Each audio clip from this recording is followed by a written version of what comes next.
It's a good day to brew, baby. What is up, YouTube? It's your boy, Millsy. Back at Home Time Commander, back for another episode of Millsy Brews, the show where I brew our version 1.0 deck list to the commander in front of us in my quest to brew the magic world.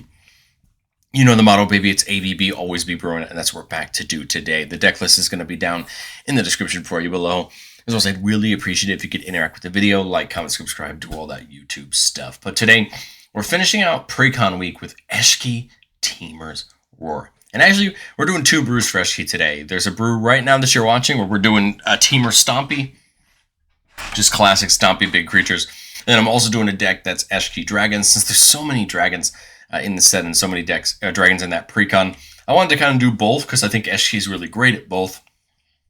And I think you'll kind of get to see where the two decks differ. Eshki is a 3-mana 2/2 Human Warrior that says whenever you cast a creature spell, she gets a counter. If that creature spell is power 4 or greater, you're going to draw a card. And if that spell is power 6 or greater, it deals damage equal to Eshki's power to each opponent. A great way to really start chipping off some damage over the course of a few turns. Once you really start getting down to your big creatures, it's going to really hurt. So think like any good Stompy deck, we're talking about how we're going to ramp up to our big creatures, how we can get some more damage from Eshki herself, and then just getting haste, getting trample on our creatures, and just getting rocking in for our damage. I want to say a thank you so much to our channel members. If you're interested in becoming a member of the channel for just $1 a month, see all our videos early, check it out down in the description below. But I think if we're going to play a Stompy deck, a lot of our ramp's going to come from creatures that can tap for a good amount of mana. We have things like Fanatic Aronis that just got released in Modern Horizons 3, tapping for green, but if we have a creature with power 4 greater, taps for 4 green. Gwenna can tap for 2 mana in any combo of colors, but we can only use it to cast creatures or activate abilities of creatures. And then whenever we cast a creature spell with power 5 or greater, we put a counter on Gwenna, untap it. So Gwenna can actually tap multiple times in a turn, which is really nice. Goreclaw is some nice ramp in the sense that it's going to reduce all of our creature spells with power 4 or greater by 2 mana, which is really nice. And then whenever it attacks, our board gets a little bit of a buff and trample. Rattleclaw Mystic, of course we had to throw it in here from the original Tarkir. Tapping for either of our 3 colors, and you can morph it. And when you turn it face up with this morph, you get each of the mana. Again, just a nice mana dork that can tap for all 3 of our colors. Selvala, another example of a great and well-known mana dork in our colors. Paying a green and tapping it to add X mana in any combination of colors where X is the greatest power among creatures we control. So the bigger the creatures we have, the more mana Selvala taps for. And then whenever another creature comes in on anyone's board, its controller draws if it's the greatest power on the battlefield. So it can be nice to draw some cards that way. And then the new battle cry actually seems pretty solid. A 3-mana 4/3. It says during our turn, spells cost 1 less to cast for each creature we control power 4 or greater. This is going to really help if we start casting those big creatures. Now let's talk about examples of big creatures, man. Apex Devastator seems like a ton of fun. Remember, this is quadruple Cascade. Remember, you cast the spell that you cascade into for free. So if you hit creatures, that is more Eshki triggers just off of that. And if we have any way to give these guys haste, which we do when those creatures and or other things come in, you know, that 10-mana Apex Devastator can lead to a lot of devastation in its wake. Canopy Gargantuan comes out of the Abzin deck, but it's one of those dragons that once we untap with it once, it's really just going to make a presence on the board. Beginning of our upkeep, you put counters on each creature you control equal to that creature's toughness, just really growing all of our creatures and Eshki. I mean, that's the key one, but everything else is just great. I didn't expect it, but our boy Hoof got reprinted in Tarkir Dragonstorm. I love it. It got not only this reprint with some awesome new art, but 2 new frames, and they both look so cool. So excited to see Hoof under $20. It's a great game ender. Whenever it comes in, creatures we control get trample and +X till end turn, where X is the number of creatures we control. Small board, big board, Crater Hoof can really help get damage through, but obviously we want to do it on big of a board as we can. Defiler Vigor, since a lot of creatures in our deck, or a lot of creatures and permanents in our deck are green, Defiler Vigor is really nice. Whenever we cast a green permanent, we put a counter on each creature we control. But when we're playing green permanents, we can effectively pay 2 life instead of 1 of the green manas in the cost, just helping reduce every spell we cast. And Raise is kind of like a mini Crater Hoof. It's 7 mana for a 7/7 that gives all of our creatures Vigilance and Trample and +2/+2 until end of turn. Still a very good ability, and can be still very useful in a lot of circumstances. course, we got to play something big and splashy like a Tali Primal Conqueror, 7 mana, 7/7. When it comes in, each player exiles from the top till they hit a non-land card. We can cast any number of them we want without paying their mana cost. The hope is we hit creatures, right? So Eshki can get more triggers. But the truth is, you never know what you're going to hit off of a Tali, and it can be really useful to steal some of your opponent's things. Of course, we love something like Galta, 12 mana, 12/12, but it costs X less to cast, where X is the total power of creatures you control. Galta almost all the time is going to get itself reduced down to probably just 2 green mana for a nice big Eshki trigger and a nice big Trampler. Hammerhead Tyrant came in the precon, and it makes a ton of sense to keep around. A nice big dragon that targets Eshki, that triggers all of Eshki's modes for 6 mana. And then whenever we cast another spell, we return up to 1 non-land permanent, and opponent controls a mana value less than or equal to that spell's mana value. So it can really help as we're casting our big creature to potentially bounce big things. Of course, we're in the colors, so we got to play the pair of Komas. We're playing Koma, Kurz, Cosmos Serpent, the original one from Call Time. Beginning of each upkeep, we get a Koma Coil. And then we can sack a Koma Coil to either tap target permanent, and it can activate his activated abilities, or give it indestructible. Just a fun card. Very difficult to deal with when it starts tapping things down. And since you get a Koma Coil every turn, you could save them up and really use them on the right turn. And then, of course, we're playing the new one from Foundations. Can't be countered, Trample, Ward 4. And then whenever it hits a player, you get 4 Koma Coils. Just are both really fun creatures. Both trigger Eshki and can become really game-warping cards around themselves that people have to deal with. Cool Great Worm kind of keeps this light +1/+1 counters thing we have going, kind of. Whenever a creature we control deals combat damage on our turn, they get that many +1/+1 counters, which is really great. And then we can get the Great Worm back out of our graveyard by just removing 6 counters from among our creatures and paying its cost. Silverback Elder, another creature that has an ability that happens when we cast a creature spell. We can either destroy a target artifact or enchantment. This is a great ability, especially on most board states, taking out key things. Looking at the top 5 and putting a land from among them tapped or gaining 4 life. Although it may not be 6 to trigger Eshki, I still think this is a great spell, especially early in the game, where you know you're going to get a bunch of triggers. One of my favorite commanders gets a spot in the deck, mostly because they're from Tarkir. Siraka and Goreclaw, I mean, obviously a very good card, but they also are from Tarkir. Trample, everything else we control has Trample. Whenever another non-token creature enters, we put a counter on it, it gets haste until end of turn. So just handing haste out to all these big creatures. Of course, we gotta play Siraka Dragonclaw, the old leader of the Temur. Creature spells we control can't be countered, and everybody else has Trample. So just a nice card protecting our creature spells and making sure we can get some damage in with that Trample. And then Xenagos is just a house of value in itself. Whether it's a creature when it comes in or not, you're still going to get the Xenagos trigger for Eshki on the stack. And then at the beginning of combat on your turn, another creature gets +X/+X and haste till end of turn, where X is its power. Just a great ability. I mean, the nice part is if you're not going to do anything before combat, you give this to Eshki, make Eshki a nice attacking threat, and then after combat, cast those big creatures to have Eshki's power be even bigger, right? And deal more damage, right, to our opponents. Speaking of more damage to our opponents, I mean, there's a lot of ways to look at how we can do that, but I think there are some great ways to just manipulate the counters on Eshki with things like Hardened Scales or Branching Evolution, right? Those are cards that just increase the amount of counters that get put on Eshki each time. But I love the idea of something like Power Fist, giving it Trample, and whenever it deals combat damage to a player, put that many counters on it. I like this because then Eshki can become a nice combat threat as well. And then, right, if we're playing our spells, if we don't need to give them haste, we can cast them main too. Now we're dealing more damage, right, to our opponents because there's more counters. And then on Civil Unrest, can give all of our creatures counters when they come in, or haste. It's really fun for that, but what we really care about is the bottom ability. If a creature we control with a counter on it would deal damage to a permanent or player, it deals double that damage instead. So now Eshki's dealing double damage with Unrest out because it's going to have counters on it, and that is huge since it's dealing damage to each opponent.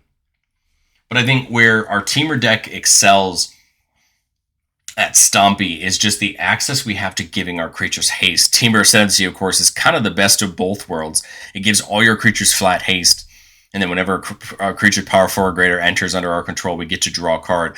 That's huge because it's basically Garruk Uprising's whole stick, right? Drawing when creatures come in. But Uprising also gives our entire board Trample. So you can start to see this drawing happening when we do that.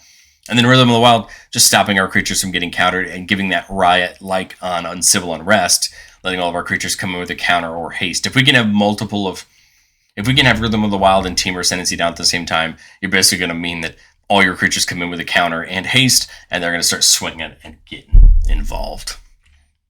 But I've said it before on the show, and I'll say it again. No deck's ever complete. This is my version 1.0 shot at Eshki, and honestly, in testing, most of what I would do next for the deck comes down to money. I tried to make this deck fairly reasonable because I think a lot of people that pick up this pre-count are going to want to do something with it. I think most people are going to go the Dragons route, the other video.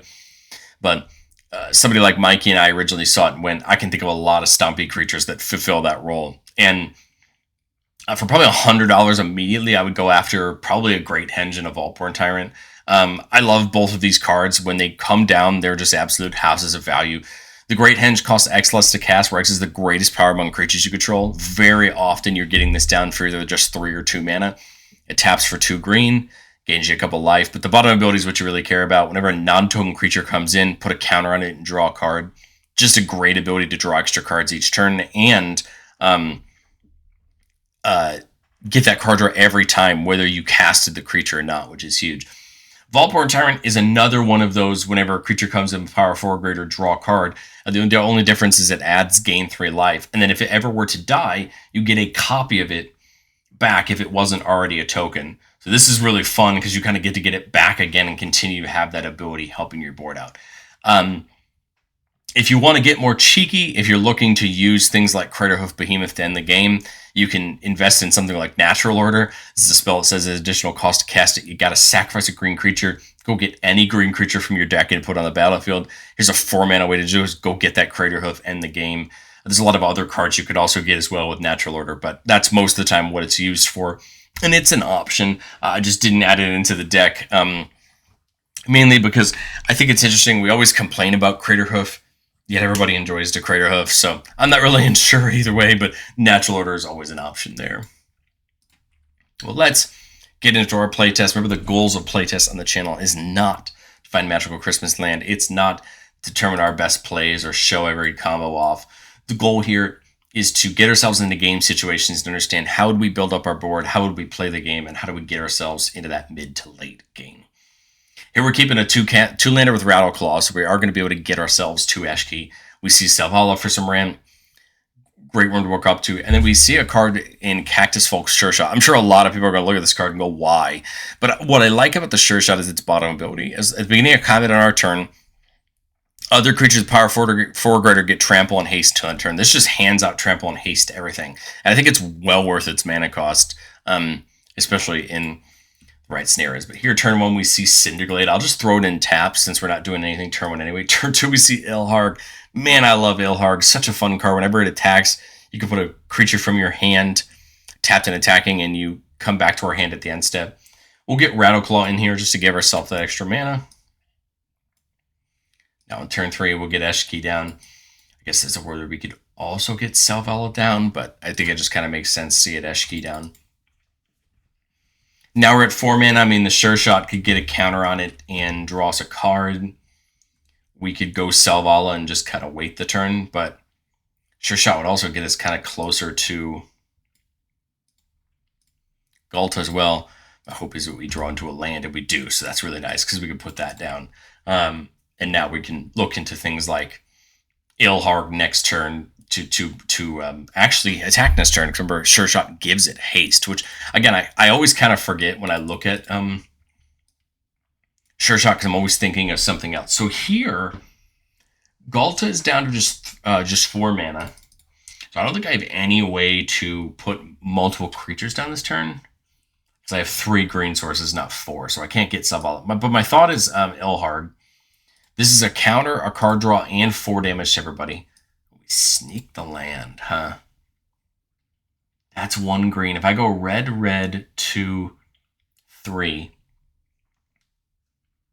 and leave them open just in case, because I guess we never know what I would have drawn.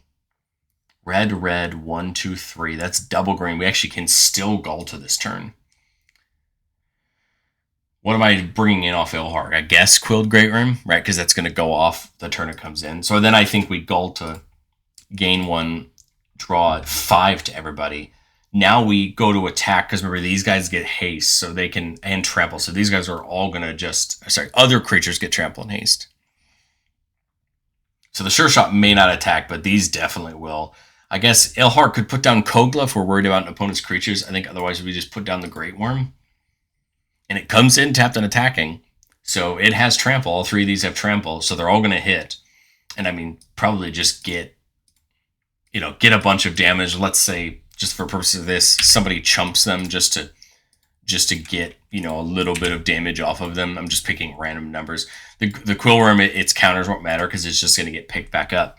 But the truth is, now you have creatures that are just getting bigger and bigger. They're getting harder to deal with. And now I have, 8 mana? And I still have the Ilharg to put something down.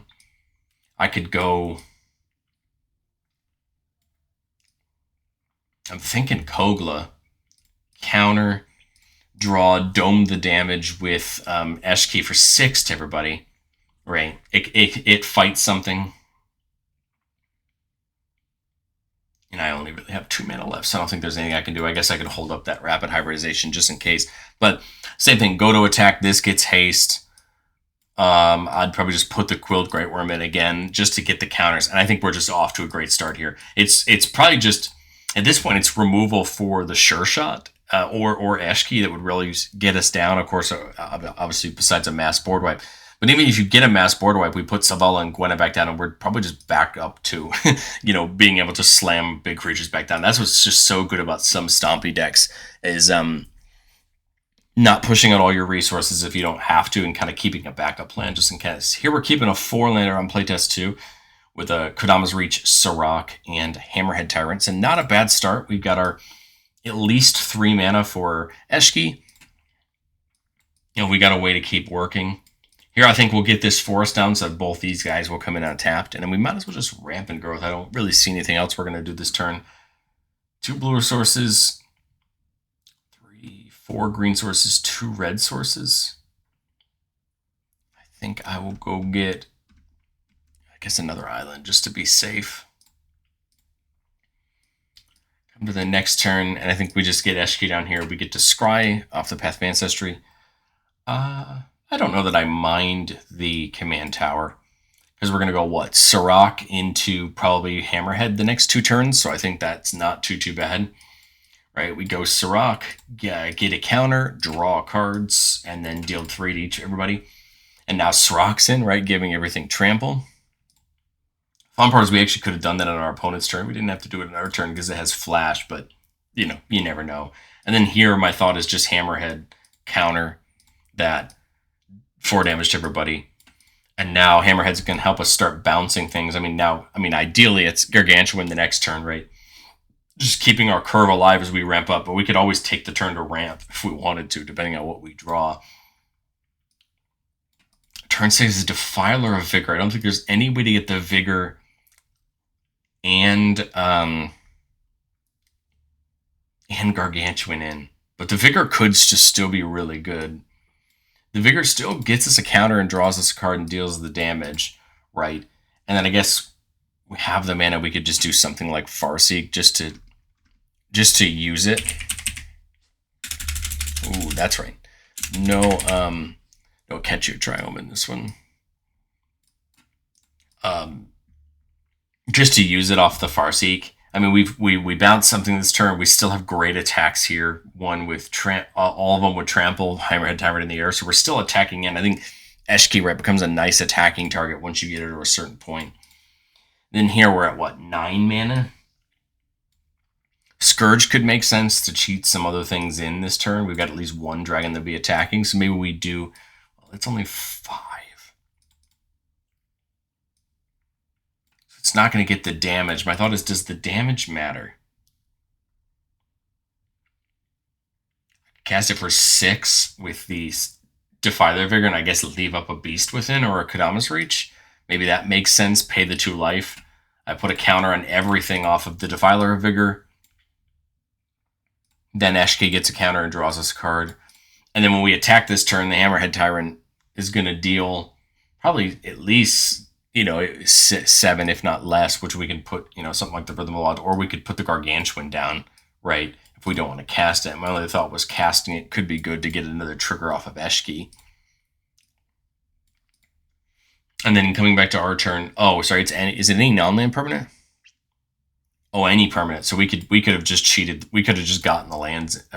Only one dragon hit. That's right. And here my thought is the Gargantuan. Again, you can pay a life with the 2 life with Vigor again, just in case we top something else. Counter an Eshki, draw, dome everybody for 9. Gargantuan comes in, give it haste. You might as well just to get it attacking, and then we're in just great shape, just hurting our opponents, right, with a bunch of dragons. But let's get into one more. You'll see we do have the dragons in the Stompy Brew, but the goal was to add more things like Serac and other things over just being strictly about the dragons. Let's do another playtest here, keeping a 3-lander with that Rattleclaw again, and Gwenna, which is really nice. We get Serac and Goreclaw, Serac Dragonclaw, and then Apex Devastator. So that's kind of what we're working up to, right? Man, Goreclaw's not a bad draw either. Going to help us really get up there and get to see it. 2 here for Rattleclaw. I really hate to waste the mana. Turn 3, Eshki. And then turn 4, we see Frontier Siege. Kind of interesting enchantment. Can get a double green every turn. I think it's Goreclaw just getting the counter and drawing us a card, just because then on future turns, right, this is reducing our creature spells. So now as we come to this turn, this is now just double green. Serac is 4 mana.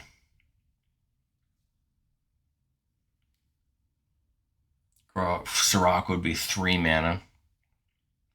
I like Serac and Goreclaw though here though, because it's going to end up getting us haste on future turns for some of these creatures.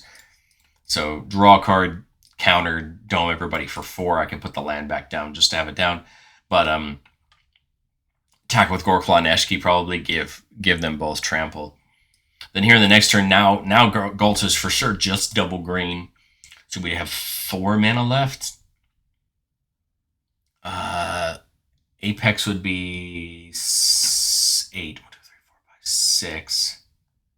So we're a little bit off of Apex, but definitely something we might be able to do next turn, right? So if I do Gwenna gets a counter because of Serac and Goreclaw, so I can actually use its mana now. So 2, 3, 5. Cast Galta, it gets a counter and untaps. Counter, draw, dome everybody for 6. And now it untaps. So I've still got that original 3 left. It's still 5. This might actually work out a lot better because I can potentially get multiple things now down this turn. Serac, counter, draw, damage. Sorry, these guys both get a counter because they come in with haste in the counter from Serac and Goreclaw. Now you got all these guys attacking this turn, just wreaking havoc damage. And if we untap, then we just, Devastator is going to be brutal, right? Getting more creatures in and living it up. But I'd love to know, what do you think of Eshki? It's funny, when I first saw this and I thought about it in a Stompy sense, I'm like, man, this looks really fun. I think it kind of is up the same vein of what I'm trying to do with my personal version of Serac and Goreclaw. But the truth is, I already have a couple Temur decks as it is, so I don't know that this is a commander I love. But Mikey's been playing it. He's been doing really interestingly with it. And I've loved to see his brain kind of work at what he does versus I do. So it's fun to see him bringing it to the table and getting to see it. But other than that, that is what it is. I'd love to hear what you think down in the comment section below, and I will catch you all in the next.